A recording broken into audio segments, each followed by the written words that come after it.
with the commish, Nate.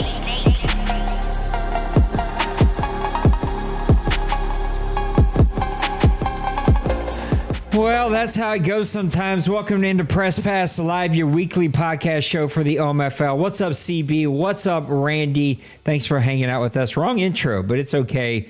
We're here, and that's all that matters. A little late, running a little late tonight. That's all right. We're going to make this work. We're going to get through it. I appreciate you guys hanging out with me. I am the founder, the commissioner of the OMFL, the world's oldest and longest online CFM. Started in 2001, still going strong today. Let me welcome in my co-host, the commissioner of the Deuce, and has been for quite some time now, our owner of the Buffalo Bills, the guy that's going to be going for a championship this year, Mr. Maniac. How you doing tonight, buddy? No, I'm doing wonderful. I'm hoping to go for a championship. I'm striving for one, so we'll see how that turns out. But man, it's been a tough grind this season. I've had a lot of close games, to say the least. So, what's up, Flurry? What's up, Benny? Hopefully, Flurry is not, because Mr. Maniac has to go do what husbands do on wives' birthdays. And so we got to get him off. He's got to go stretch and warm up, make sure he doesn't pull any muscles, got to get him good and hydrated. And so we got to get him off to the wife so he can enjoy him some time on their birthday. So let's just jump right into it. And let's look at a couple of games. We're not going to spend a ton of time here because I want most of our time to be able to be saved whenever we talk about the playoffs. But let's go look at a couple of games here and see which ones that we like. Let me just do a few things. I got to move a couple things around that I was not able to get set before because, well, church ran a little long tonight. So let me do this. Let me just move some things real quick. I'm gonna fix it and get you guys set up here. It's the vertical stream because my main stream is pretty easy to get going and have set up, but the vertical stream, not so much, but it is now. We are ready to go. Mr. Maniac, you want to recap a couple of games? I think we ended in week number 15. So we got 16, 17, and a couple of games here in 18. I'm putting you on the spot. I know I am, but let's talk about some games in week 15. all right, looking at some of the games again, time crunch or whatever. The one I want to talk about is the Patriots and the Dolphins, that 34-31 victory. As you can see down the line, there was some good games. Seattle, Chicago was a pretty decent game. The Jets gave Cincy all they could take. New Orleans pulled out a victory over Atlanta. The Carolina-Tampa Bay score, that one's kind of an anomaly because these guys put up lots of points, and see that 16-14 score is kind of crazy.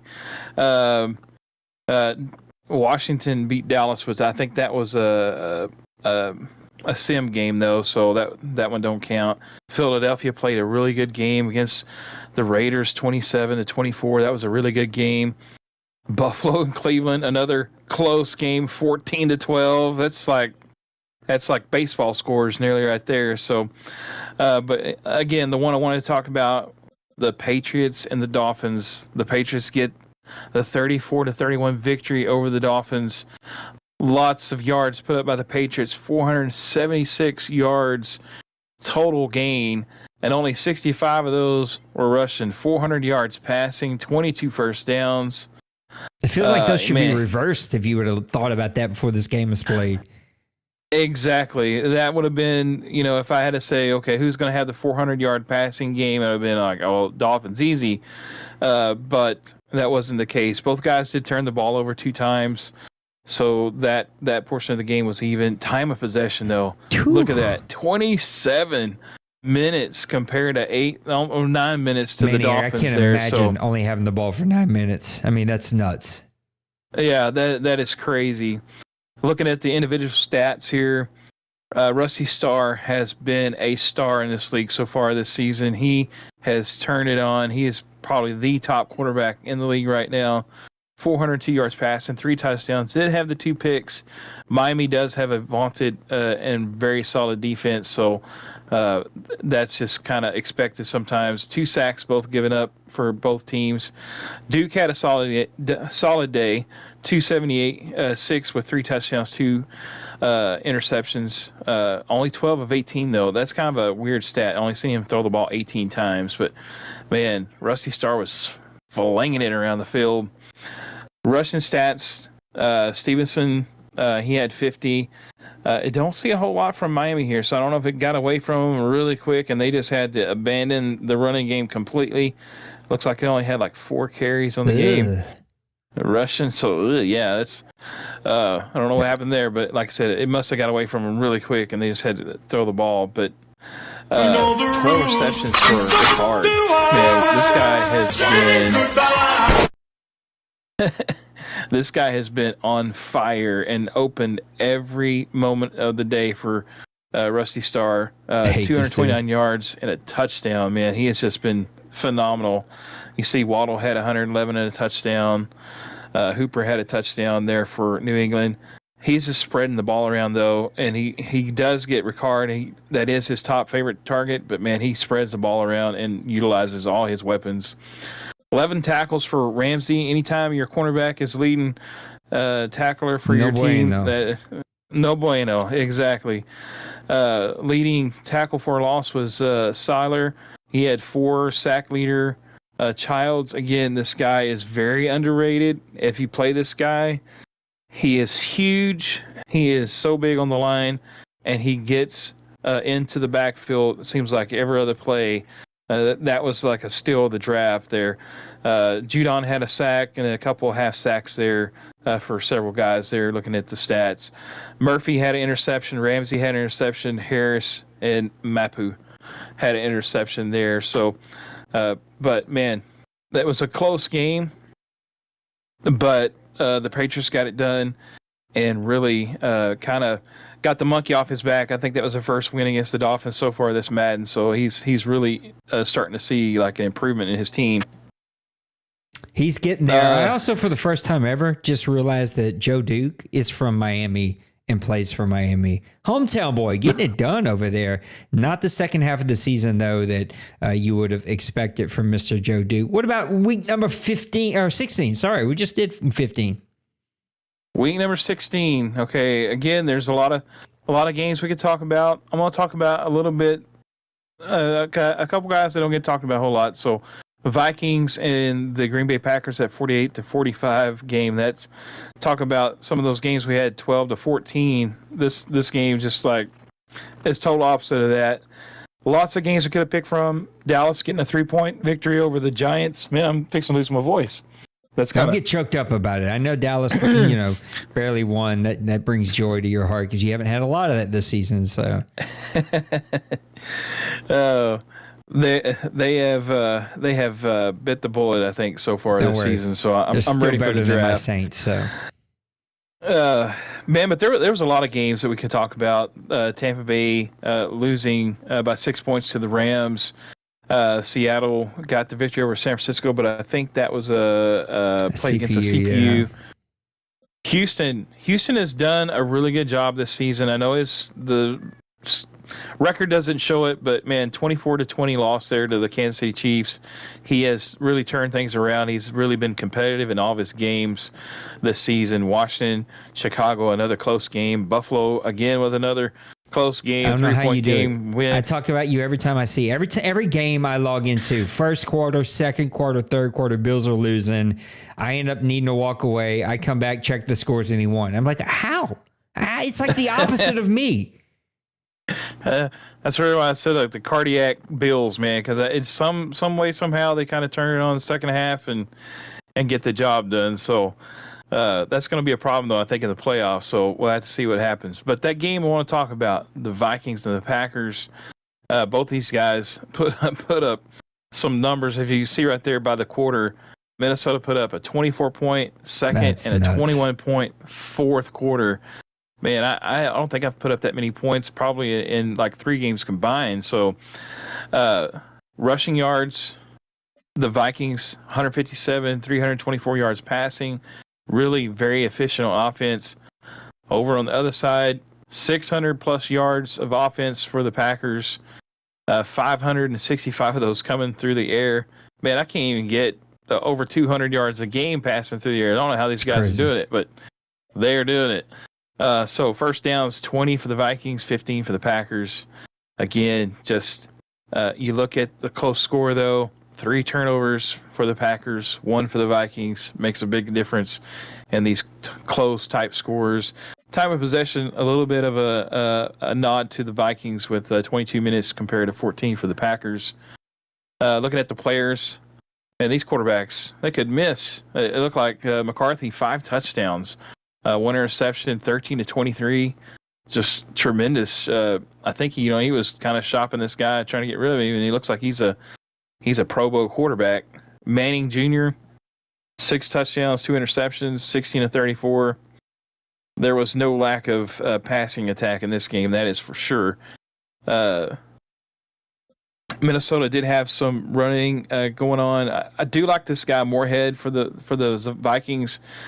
He is a rookie. I think he's going to be possibly in for the Rookie of the Year. Probably voting. I would figure he had a really good season, but he had 19 for 53. Corum had 5 for 58, so he was kind of hitting them some big plays there. Just not a whole lot, though. They're rushing. These guys, as you see from the stats, though, passing, they were just flinging the ball all over the place. Justin Jefferson, this is like a record-breaking type game here. 8 receptions, 244 yards, 4 touchdowns. Dobbs had 6 for 240 for 2 touchdowns, and then there's just a plethora of guys here with a touchdown and catches. And Green Bay's tight end, 2 receptions, 112 yards, 1 touchdown. I would have broke at least 3 controllers. And the long of 75, so it must have been one of those poster outs that were probably he hit on a blitz or something, because I know like a lot of times those are wide open if you have time to throw it. Greenlaw for the Packers, 11 touchdowns, 11 tackles. I'm sorry, 11 touchdowns. Yeah, that would be a record for defense. Yeah. So he was getting it done for the tackling department there for the Packers. Sack leader Van Ness, man, he's a beast. 2.5 sacks.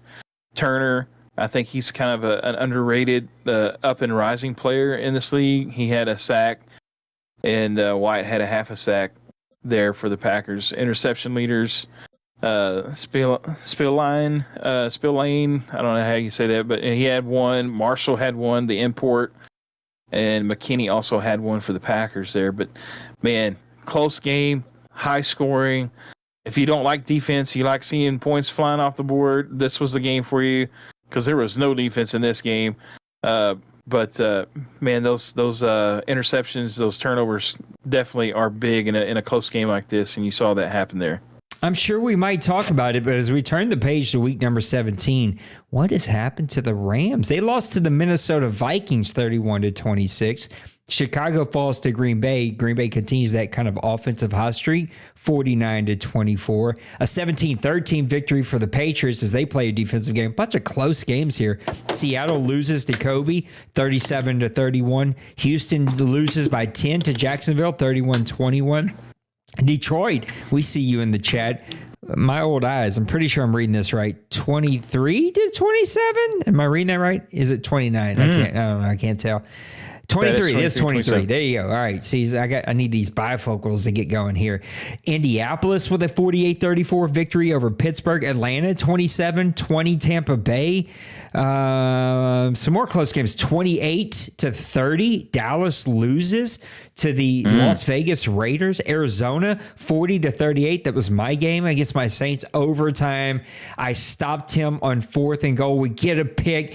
For some reason, the game says you're down on the 1. He all out blitzes. My offensive line goes, oh, wait, we're still playing football. Sack, safety. Cardinals walk it off. Absolutely heartbreaking. Baltimore falls to your Buffalo Bills, cardiac Buffalo Bills, 24-21. And Washington falls to Philadelphia, who's gotten on a roll here late in the season, 40-31. Which one of those you want to talk about?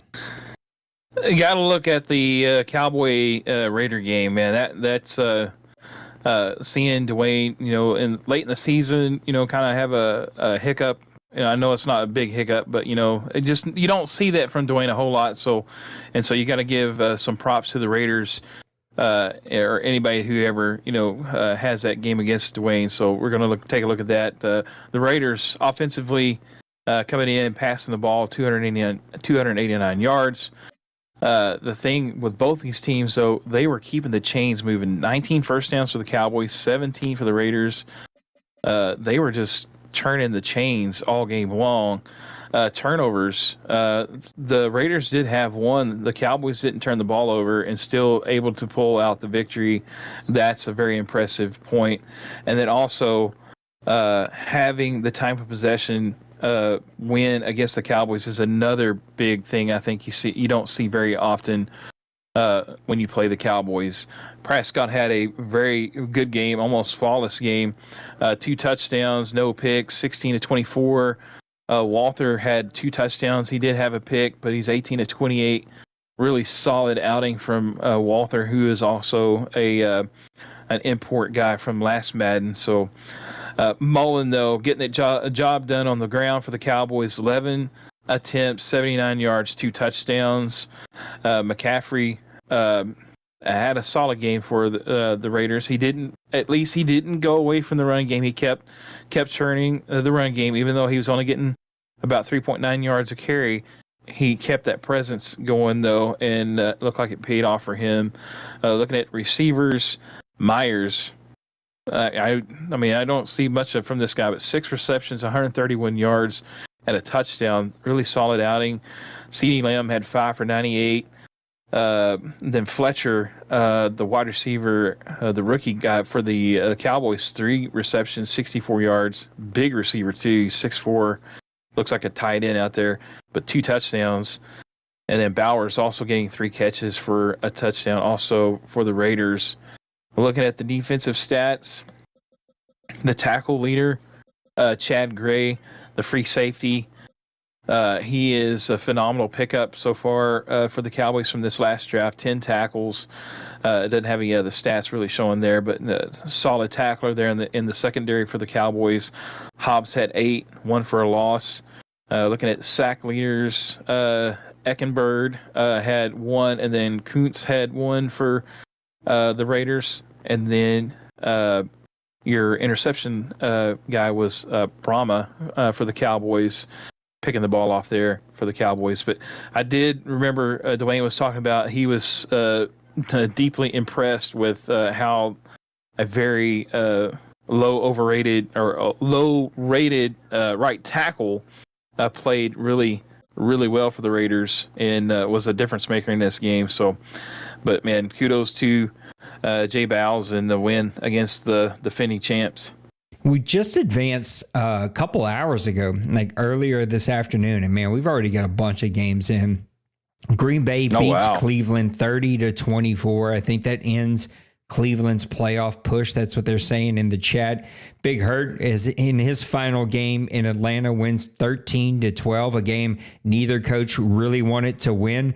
New England with a 36-35. I think this was the game. Yeah. I'm pretty sure this New England got the Bengals out, not the Browns. I'm getting those flip-flopped in my head. 36-35, they win that one. Minnesota 37, Pittsburgh 17. Houston falls to Arizona 27-21. Arizona's been red hot late this season. The Saints shockingly 31-9 against the Rams. The Miami Dolphins 27, New York Jets 11, and then the Indianapolis Colts 37-20 against Pepper and the Chargers. And in the chat, Mr. Foster said Richardson may have just bought himself another year in Indy. Wasn't looking good, but he finished strong and showed some shades of Madden 24 AR-15. So there we have it. What game do you want to look at here? Definitely, I think you could look at one of two. The Cleveland Green Bay game, I think, could be looked at, and then also the Cincy New England game. We're going to take a look at that one, I think, because that had some playoff implications, I believe. We've been talking about Rusty Starr already. Again, put up a lot of yards, 458 yards total for the Patriots here to 259 for the Bengals. The Bengals seem like they have struggled the last few weeks, putting up some offensive yards on their side, but they've still been really competitive. The Patriots, though, have been kind of winning those close games here as of late and really kind of put themselves in a playoff push. But 122 yards rushing, 336 yards passing for the Patriots, only 67 for the Bengals and 192 passing. First downs, though, big stat difference here. 12 for the Bengals, 25 for the Patriots. Looked like the Bengals just could not get the Patriots off the field when they were on defense. Turnovers, again, close game. Always look at it. 3 turnovers for the Bengals, only 2 for the Patriots. Usually indicates in a close game how that would turn out. Time of possession, a really big jump for the Patriots, 23 minutes to only 12 minutes for the Bengals. Player stats, again, Rusty Starr. He's going to be a Pro Bowler, no doubt about it. He's going to be probably the starter in the Pro Bowl for the AFC side. 4 touchdowns, 2 interceptions. Really efficient game, 37 attempts, 24 completions. Burrow had a little bit of a struggle. He did get 2 touchdowns, but had 3 interceptions this game, 13 to 22. But just really kind of struggled there with those turnovers. Looking at your rushing, Stevenson, almost every game you look at the Patriots, Stevenson has like 15 yards rushing. He stays with that running game, though, because he has balance, even though it's not really like super effective, it seems like, for his team, but he sticks with it, makes you have to account for that. And also he had Aaron Jones there with 47 on 7 carries there.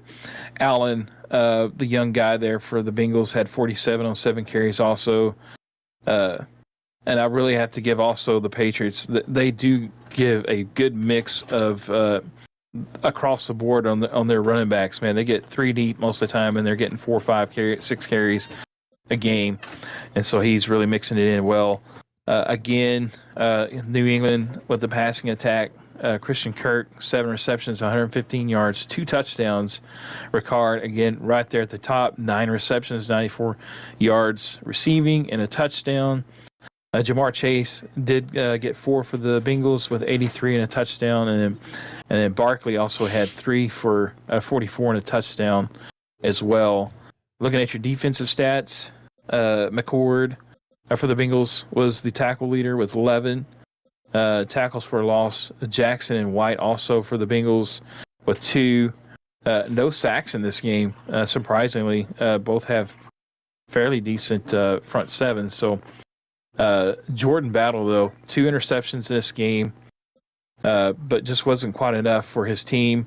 Bentley, Murphy, and Duggar all had an interception for the Patriots there. But again, that close game, that one extra turnover there probably cost the Bengals that game. But man, what a game, 36 to 35. I know you didn't see it, but Bentley's 2 interceptions were both pick sixes. So 14 of the points for the Bengals came on pick sixes, and yet the Patriots just kept going at it and finding their way to another victory here. Yeah, that speaks really, really highly too of, like, you know, making that big mistake and yet continuing to go with what's working for you to get the W. I mean, that's pretty phenomenal in my book. Yep, a really good game. Well, let's go ahead and talk about what's next because, well, it's going to be the playoffs. We didn't get any OMFL news. I don't see anything in the mailbag. So this is all going to be just talking about right here on the playoffs. Mr. Fleury said 2 pick sixes and a kick return for a touchdown for Cincy. So they're, defense and special teams, 2 areas of your team were doing everything that they possibly could to help win that game. It was the offense who just didn't look like a typical Bengals offense. Usually we're seeing the big run game. We're seeing the big pass game. We got Barkley. We got that quarterback. Like, everybody's playing really good, but kudos to New England. They almost threw themselves out of that game, but they were able to keep themselves in it and pick up a big victory. Something to build on as we move into season 113. It looks like the playoffs are almost pretty much, no, they are. They're pretty much settled. So I think we might have a couple of seeding things that are sort of moving around here a little bit. I'm just kind of double checking to make sure first and second seed in the NFC is secure. I think the whole AFC is a little bit up for grabs. So it depends on what happens here in this last round. But the actual placement of these teams are what we have. So on the AFC side, we got currently the number 1 Titans, still yet to play. Number 2, got Browns and Bengals on the head. Number 2, Bills. The number 7, Patriots. So you might have to host that red hot, rusty star. Number 3, Browns will host the number 6, Jacksonville Jaguars. The number 4, Kansas City Chiefs, turning it on here late. A division somebody that had to win. They're going to host the number 5, Miami Dolphins, who've been sputtering here really late in this season. On the NFC side, you got the number 1, Dallas Cowboys. The number 2, San Francisco 49ers. They're going to host the number 7, New York Giants. The number 3, Detroit Lions will host the number 6, Seattle Seahawks. And the number 4, Panthers, Carolina Panthers. I don't know why I said Pittsburgh Panthers. That's not a thing. The Carolina Panthers, I think that might be hockey. They're going to host the LA Rams as the number 5 seed. What do you want to unpack first? You want to unpack the NFC or the AFC? Let's unpack the AFC first, because I think there's a little bit more. I think the NFC's already kind of like more or less set. The AFC, I think, the Patriots are going to be moving up, I think, in the Bengals spot now, since they defeated them. And I think he also has the, if I'm not mistaken, I believe he played the Jaguars in the regular season and may have won. So that may give him the number 2 wild card there in the AFC. So I think there's going to be some shaking it up in there. I think for my own brain power, also looking at what Bill has posted now, Bill posted that a little earlier today, so right at noon Central Time. So a couple of games have gotten played since, including that big-time Patriots game. I think for my own brain mental health, I'm going to go with what you see. And I think the Tennessee Titans are going to sew up that number 1 seed. Buffalo Bills are going to be 2, so on and so forth. And the matchups that we're going to get are going to be what you see. But before we start breaking down any of these, do you see any changes happening here? Your team still very much in it for that number 1 seed. Gosh, I hope so. Because of the simple fact, like I've said throughout the entire season, this season on Press Pass Live, in the division, like if I had to face the Patriots, which if they are the number 3, that's the 3rd time in the season you had to face. And I've beat him twice in the regular season. That 3rd time is just so hard to get that W in the same season. So I'm hoping I get that number 2. I think the Patriots are kind of the red hot team coming in to the playoffs right now. Personally, I think that's kind of the way I'm viewing it, and that usually tends to go a long ways. Yep. Let's get back over here. Sorry, I got it on the wrong thing here.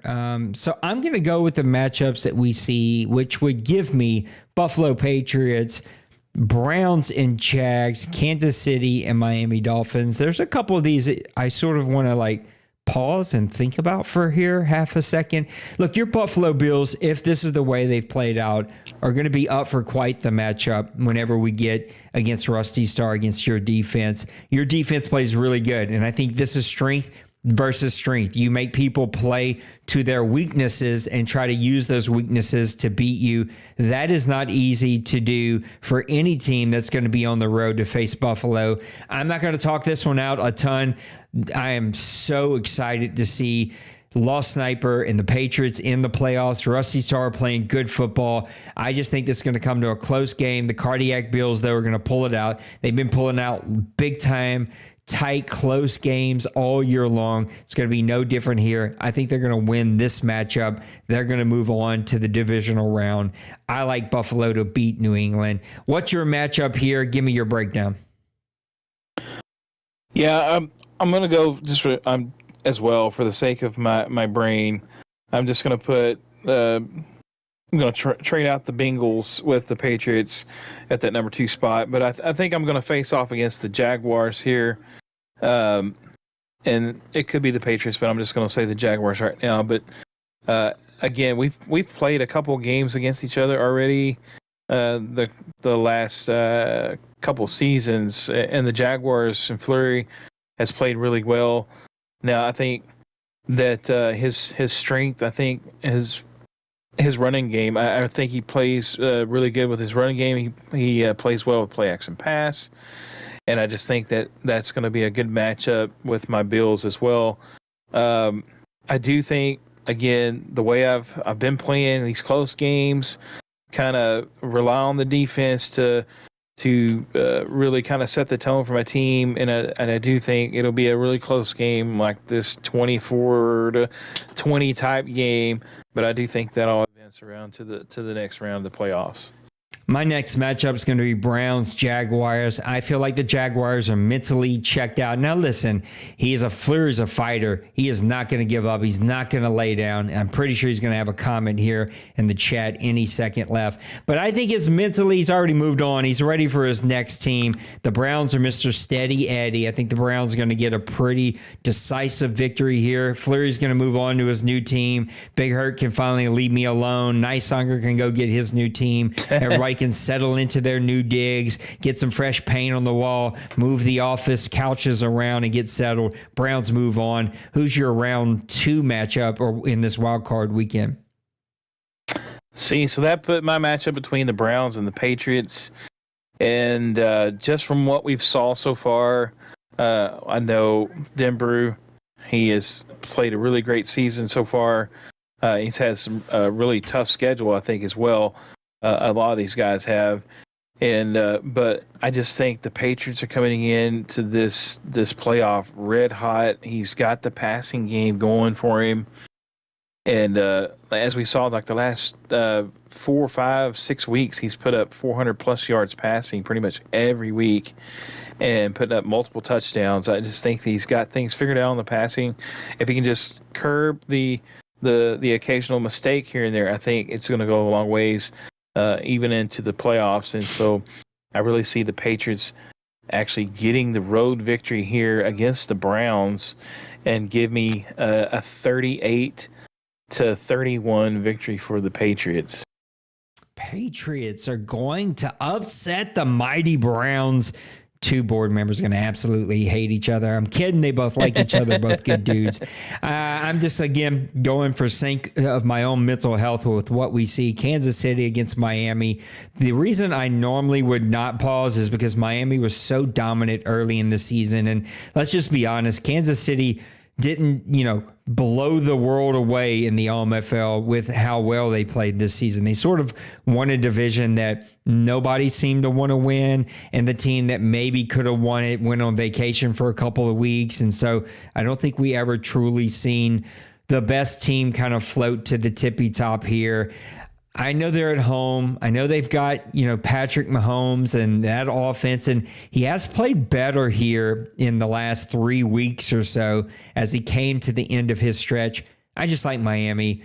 Joe Duke is the real thing. He's been sort of stagnant since coming back from injury. I think this is going to get him back on course. It's going to get that passing game going, going to get that running game going. It's kind of weird to see Achane and a couple of those other guys get put on the trading block. I kind of want to make a phone call because Achane's from Louisiana. He's also crazy fast. Be nice to have, but I got to run it back, so I'm trying to leave it alone. But I think Miami Dolphins win this one. Move on to the divisional round. Who's your last wild card matchup? Okay, that would be. I'm going with the Chiefs and Dolphins as well. Again, like you've already kind of broken down, the Dolphins at week number 10, it looked like there was nothing going to stand them way to possibly even getting an undefeated season. And then my Bills played him.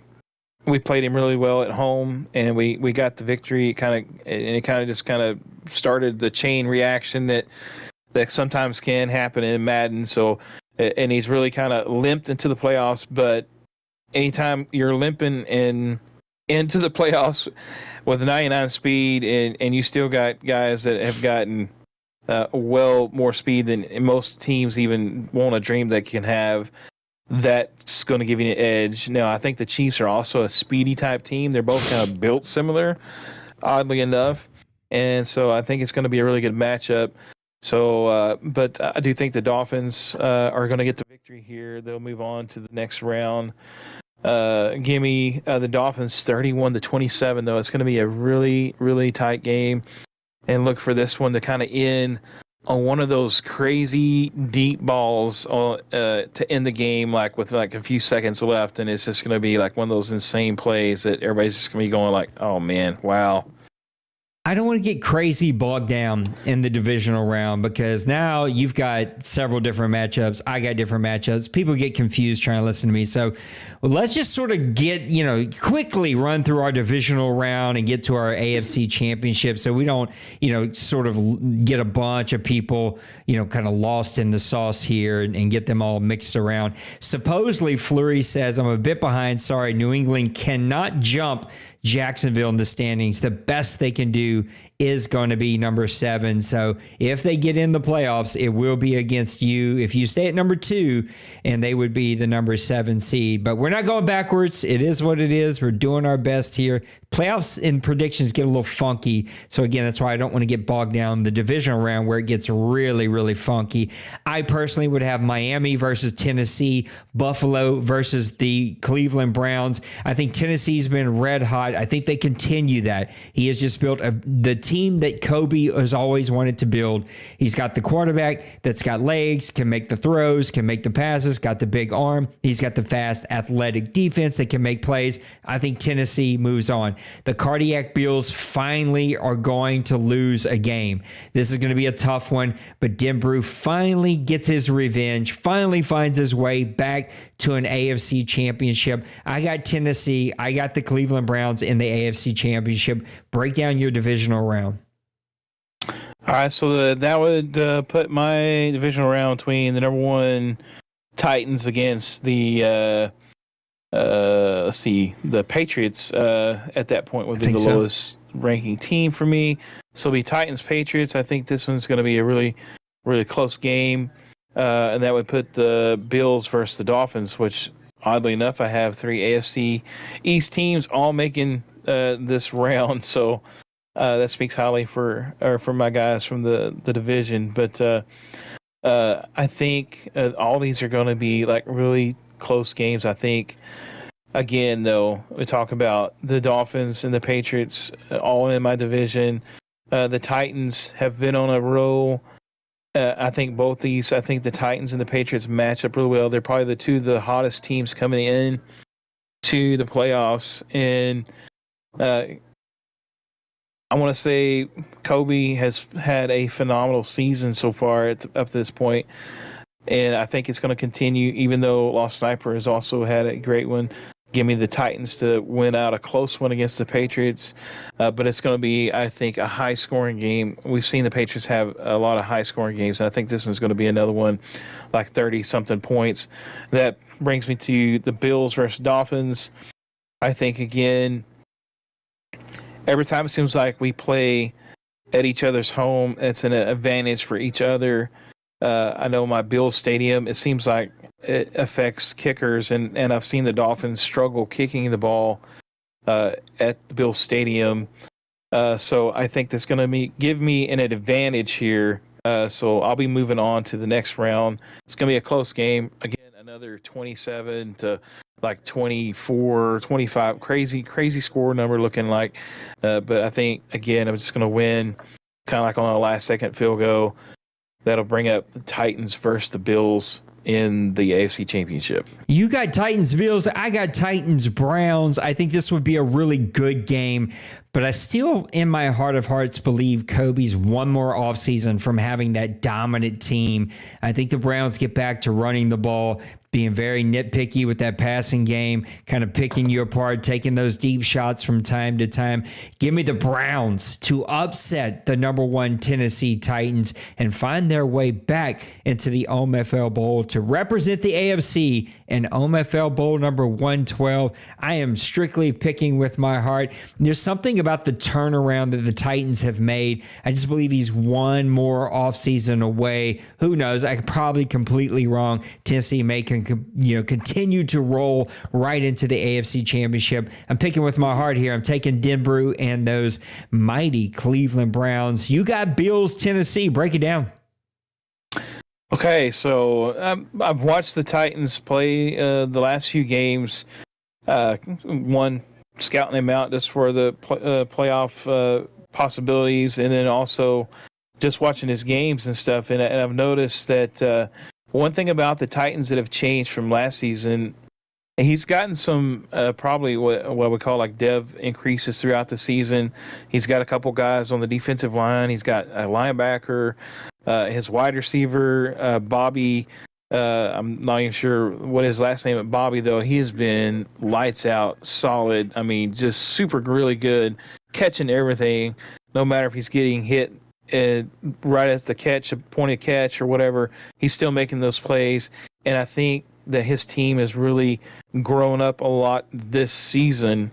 And I think that's going to be where I'm going to run up to the buzzsaw, and I think that's where it's going to stretch my defense. And I think I'm going to fall here in the AFC championship game to the Titans. I think the Titans will win a pretty close game. Again, the Bills will keep it close, but I just think the Titans' offensive output will be a little bit too much for me, especially being on his home turf there in Tennessee. It'll be like a 31-27-ish type game. I can't lie to anyone. There's a big piece of me that hopes we get a 90s reunion once again. A Bills, Dallas Cowboys, back-to-back flashback to when these teams met 3 times in a row. And I want to see it again here in the OMFL. And let's see if that happens. It could happen right here in season number 112. Let's move over to the NFC side. Again, I'm playing out with what we see. I think it is set. It is done. There might be some possible slight movement. I'm going for my own mental health with what we see here. Dallas, the number 1. San Francisco and D-Money, they would host as number 2. The number 7, New York Giants and Mr. Beal. The number 3, Detroit Lions and Coach Tim would host. The number 6 seed, Seattle Seahawks and Meek. Say that 7 times fast as Susie picks a seashore full of seashells. I don't know what Susie does. Number 4, Mr. Carolina. Why do I keep wanting to say Cleveland and Pittsburgh and all these other teams? Carolina Panthers and Mr. Birdman would host the number 5 seed LA Rams and Mr. Logan. These would be some really fun matchups. San Francisco versus the Giants. San Francisco moves on. I love you, Bill. It's going to take a magnificent defensive effort from you to make this happen. I just think Bill's going to have that one key turnover. It's on the road. If this was reversed and the 49ers were on the road to face Bill and the Giants in New York, I might go the other way around here. I think San Francisco keeps it rolling. A little rust here, so it's going to be close early. Look for this one to get away super late. Give me like a 4-point victory for the 49ers. They're moving on. What do you think this first wild card matchup is going to be, and break it down? This is going to be like super insane round. All these guys could win it all. That's just how crazy it is. Definitely see. I noticed Bill just updated his thing in the chat. So the 49ers, again, facing off against the Giants. I think there's a part of me, I think that Bill is going to give him a run for his money. We've seen Bill. I've talked about Bill before. Bill just plays dirty, defensive, and I'm not saying like he plays like cheesy. I'm saying like he just plays down in the dirt, hardcore defense, and he always makes the guys earn every single yard. And so I just think that he's going to be kind of a tough matchup for the 49ers. But again, the 49ers will advance. Then you have the Lions, the number 3 seed, versus the Seahawks. I know Tim had a tremendous season. He's put up a lot of points at times, and he's also kind of had those struggles at times. Same thing with the Seahawks. Seahawks have put up a lot of points, won big games, and then struggled. But I think the experience that the Seahawks have in this point, I think are going to be kind of what helps carry him through this game. Look for the Seahawks to win against the Lions. I think it's going to be a high-flying, high-scoring, probably like a 45-43 type game, because both these guys sometimes forget to play defense. And I think the 49ers, I don't think I said the 49ers Giants game. I think that game was going to be like a 21-17 game for the 49ers and Giants. But the Seahawks, so like I said, it's going to be like a 41 crazy score game with the Lions because they're both high flying. And then the Panthers and the Rams. Wait. I didn't get to do mine. Hold on a second. You're skipping me now. I want to call back to something you said. You heard it first here. Maniac called Bill a cheeser. I just want it to be on record. I want it to be noted just so that Bill can give him a hard time. Seattle going on the road to face Tim. Tim has been really impressive here. He's had some impressive victories, including the one that he had here tonight.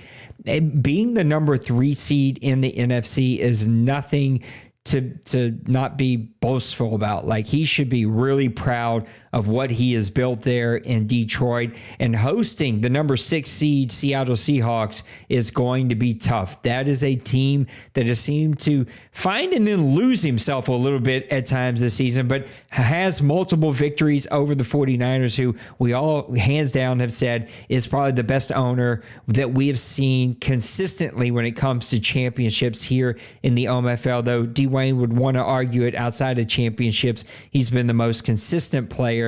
This is not going to be an easy matchup. I do think a lot like the Tennessee Titans and my notes on them, I think Seattle's one more offseason away from building a real championship run defense and a championship run offense. I think he's just a couple of pieces away, needs a bit more development and maturity. He traded away a lot of really good pieces, and he had to sort of find his footing, and he hasn't seemed to have that cachet that normally Meek carries with him into the playoffs. Give me Tim and the Lions to win this one. I think you called the same thing. And that brings us to Carolina, LA Rams. I'll let you get back to breaking this one down.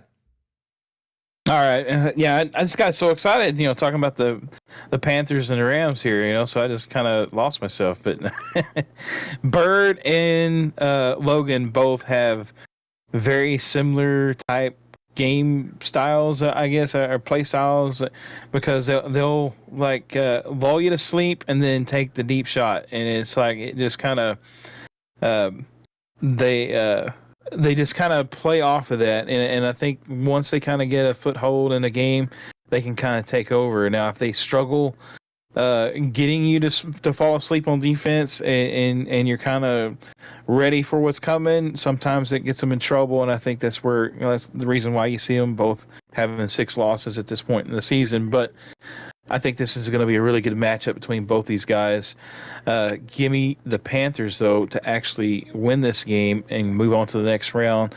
It's going to be another offensive type game, I think. I don't think it's going to be really high-flying defense going on. I could be wrong, but I do see the Panthers like winning like a 27-21, maybe 31-24 type of game over the Rams.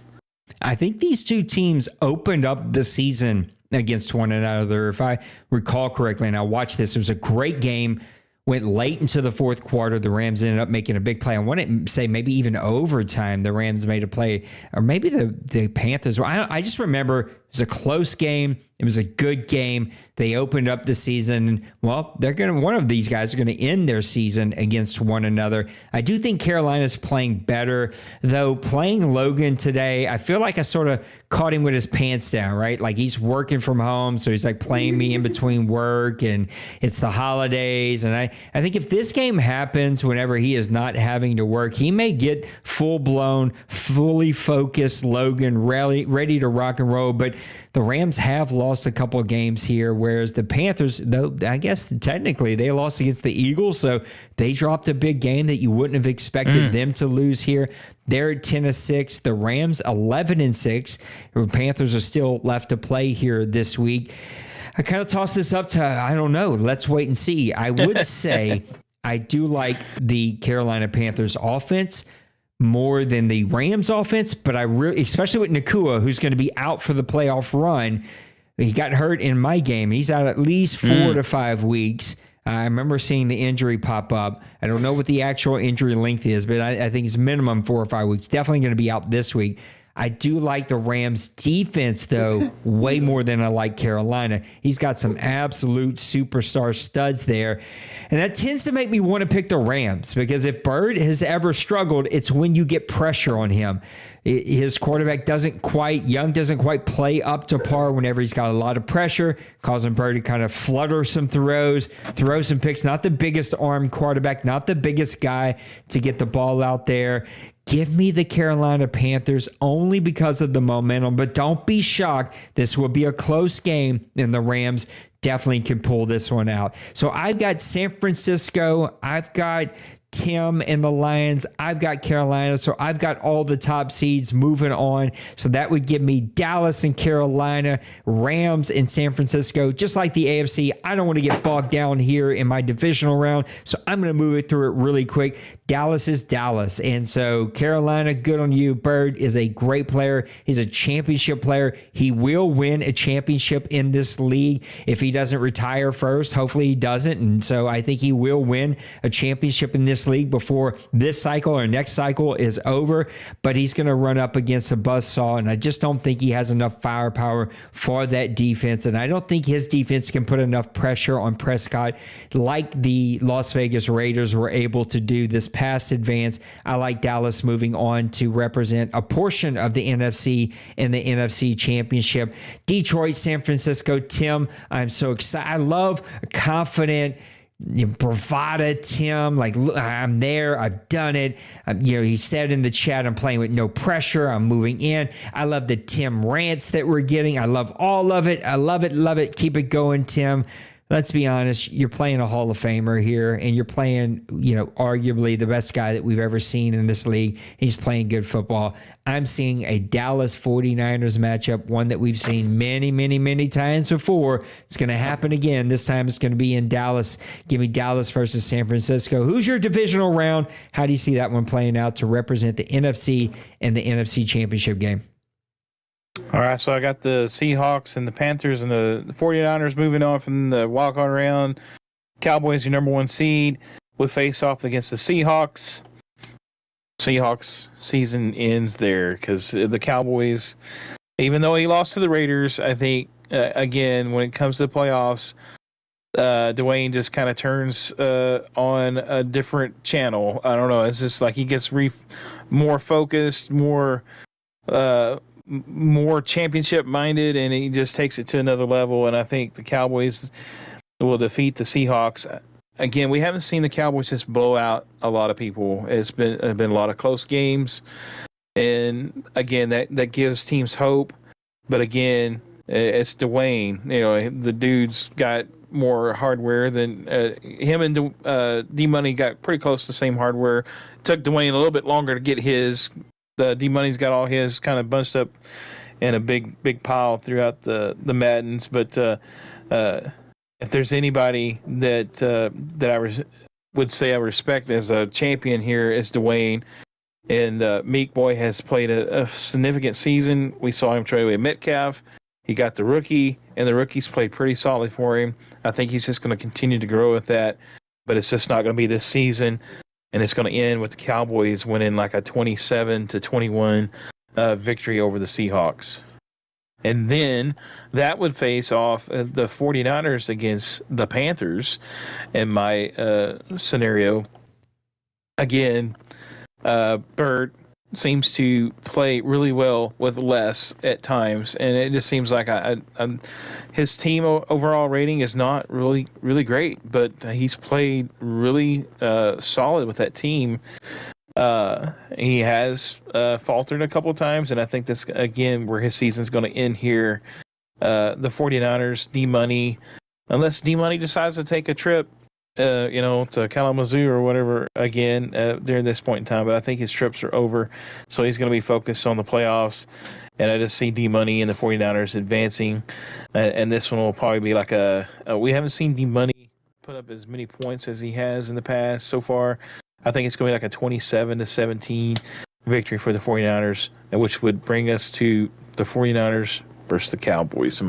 my scenario. We both got the same thing. My heart of hearts have already said it. I want to see the 90s rematch. I want to see Bills. I want to see the Dallas Cowboys. Let's give it back to back. I'm fine with it. That was a great first game last time. I want to see another one. Dallas winning one of their first championships in quite some time. One of his, I think he's up to 5 or 6 now, if not a little bit more. Of course, Dwayne, we miss you tonight. If you get to watch this, I think him and the wife are spending the day together. So I think we might, or he might be sleeping for work. If I know him, he's got some kind of 28-hour, work day coming up tomorrow, something like that. Dallas 49ers at home. 49ers have been the kryptonite to the Dallas Cowboys. And just because you said it, it's probably going to happen. Probably going to get D-Money out, and he's making a trip to Mars for the next 10 days. And so he's going to miss the playoffs, going to completely make our predictions look absolutely useless. I hate when that happens, but it is what it is. I think this would be a really good game. We've seen the 49ers not be that unbeatable, unmovable sort of standard bearer here in the NFC, whereas we have seen Dallas continue to be dominant this cycle. Wins the championship in season 110, finds himself back to the number 1 seed here in season number 112. I don't pick a straw, determine yourself however you need to who would win this game. I do like 49ers quarterback better. I like the Dallas running game a bit better. I like the 49ers receiving team a bit better, but I do like the Cowboys offensive line a bit better. That's a push. Looking at the defense, you can't not like the 49ers D-line. They just get after the quarterback, put a ton of pressure on you from all kinds of areas.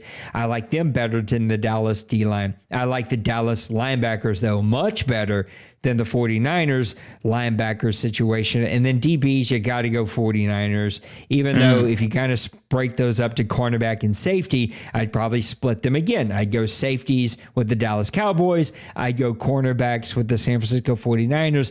Both kick games are a push. This is a push in every sense of the word. I think it's going to come down to what team can force the other team into turnovers. Because they're at home, I'll take the Dallas Cowboys. Moving on to the OMFL Bowl 112 to represent the NFC.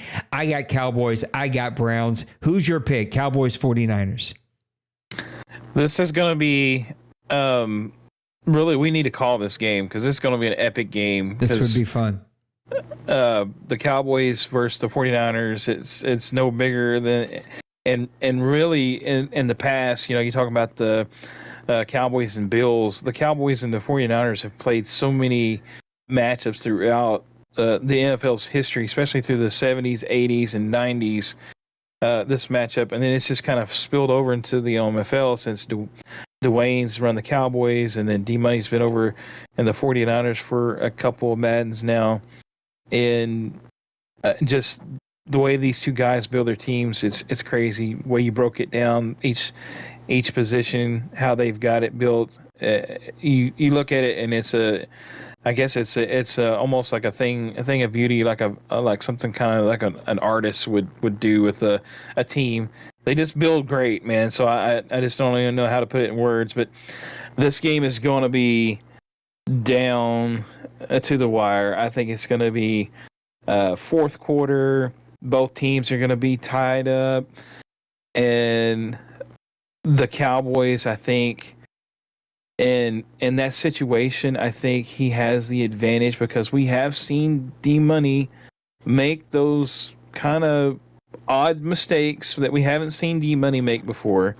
And I think Dwayne limits his mistakes a lot. I mean, he's very limited in making mistakes in these games, especially in the last 2 seasons. And so I know that kind of can play into a factor. But give me the Cowboys to win against the 49ers. I think it's going to be in OMFL extreme fashion. I think it's going to be like I said, one of those games that's going to go down in OMFL history or lore. It's just going to be back and forth, and it's just going to be probably one of the most exciting games to watch this Madden. And just give me the Cowboys to win like a 27-25. I know it's kind of an odd score, but 27-25 last second, it's either last second field goal or interception that he gets back into that area to kick a field goal. It's something crazy is going to happen in this game that it's just going to go and drive everybody crazy, and it's going to be a fun one.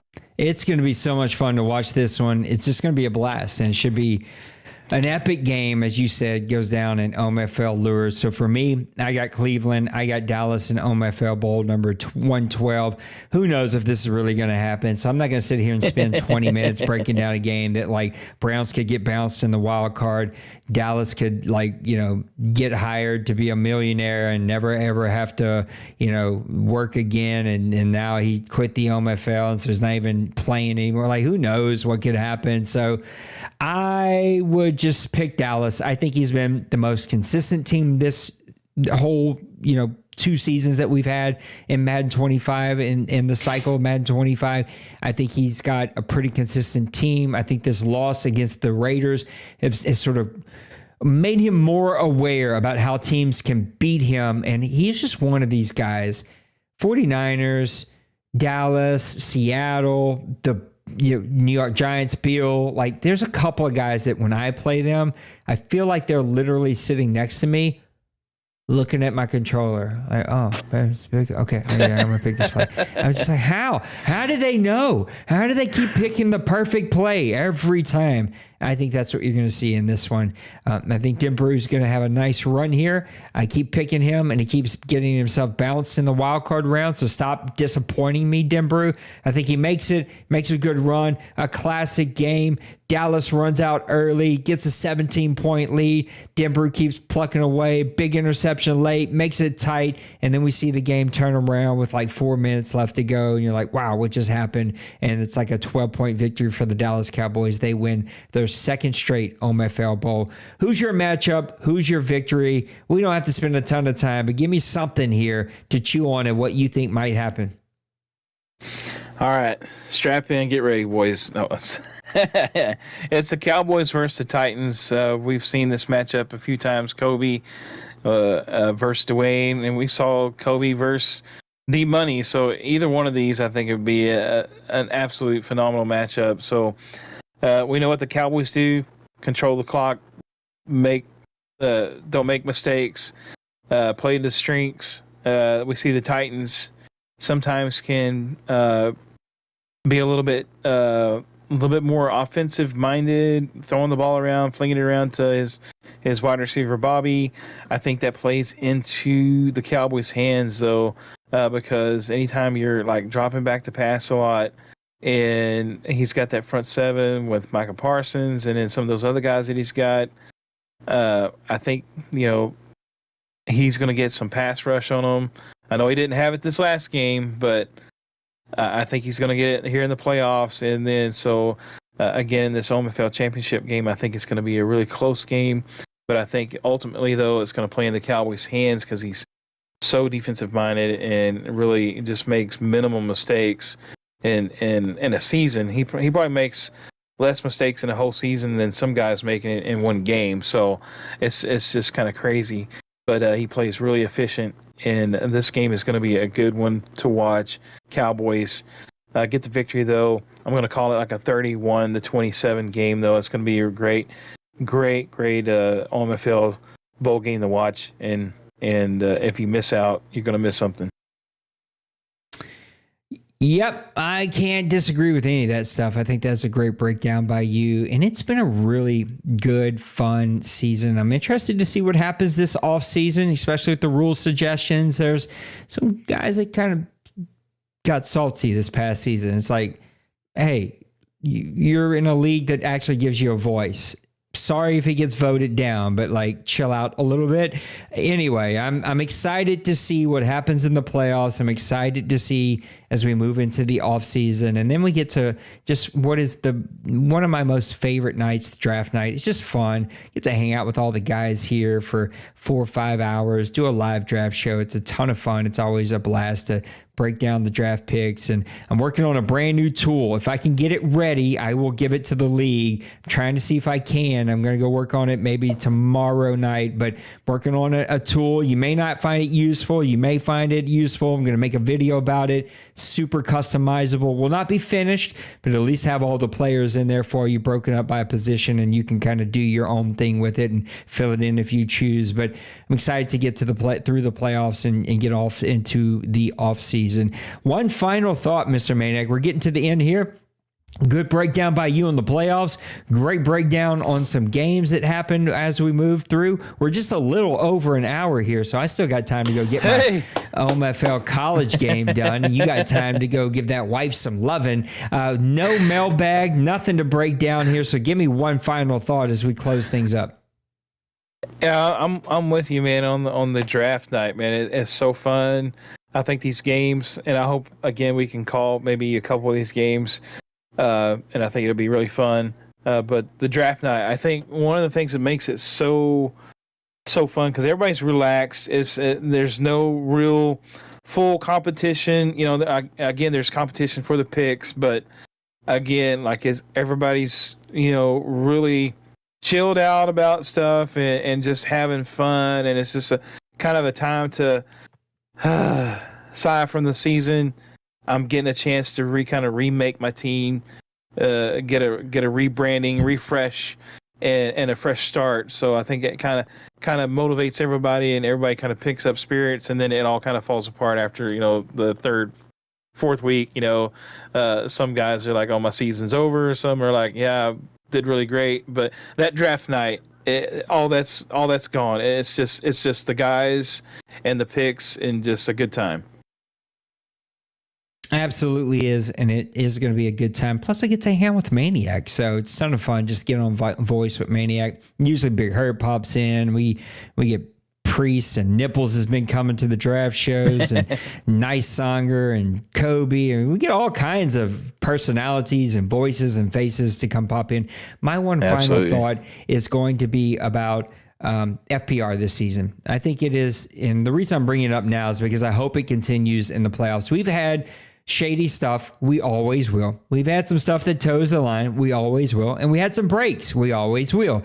But guys handle it the way I wanted it to be handled. And that is, we had a conversation, or shoot, I messed up. I'm going to make it right, and we're going to move on, or I'm going to self-report.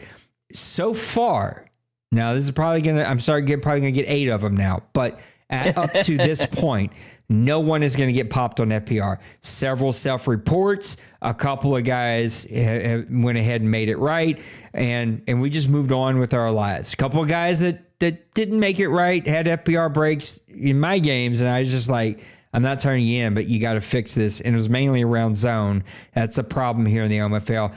Cover 2 zone on third down. You guys make me want to put my hands around your neck. It is just leaned on way too often in this league. And I'm still seeing very zone heavy to start out a game, zone and blitz heavy, very tight end running back throw heavy to open up games, trying to get leads, trying to get momentum, and then you balance out as the game goes. I wish we would do better there and sort of not lean on that as much. But overall, FPR and the way FPR is handled in this league was so good. And I hope that you all continue to do that throughout this cycle. Sometimes we got guys that just don't like each other. I get it. But handle things as properly as you know how. Throw somebody a GG and move on with your life. Like, just let it go. And I've even found the games that I've gotten frustrated with, I just move on. And within 2 hours, I kind of think back. I'm like, all right, I'm over it. It wasn't that big of a deal. I'm moving on with my life. It's just like, let's just move on here, and everything's going to be all right. I'm excited to see some good games. Hopefully we can call them. Hopefully we can get Maniac to come call some with me.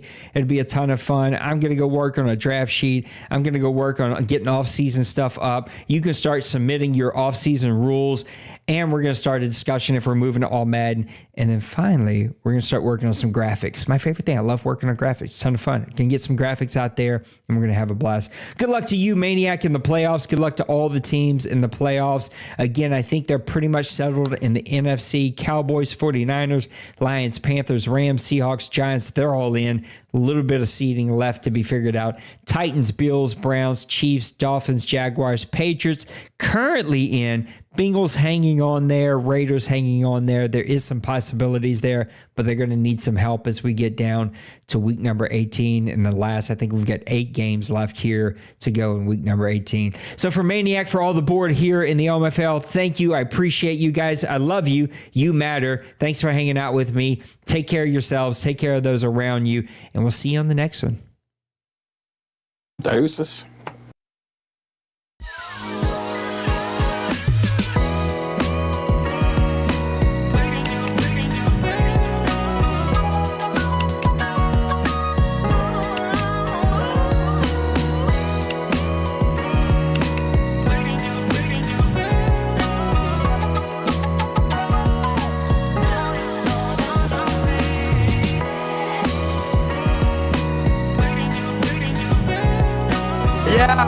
Smash that like and subscribe.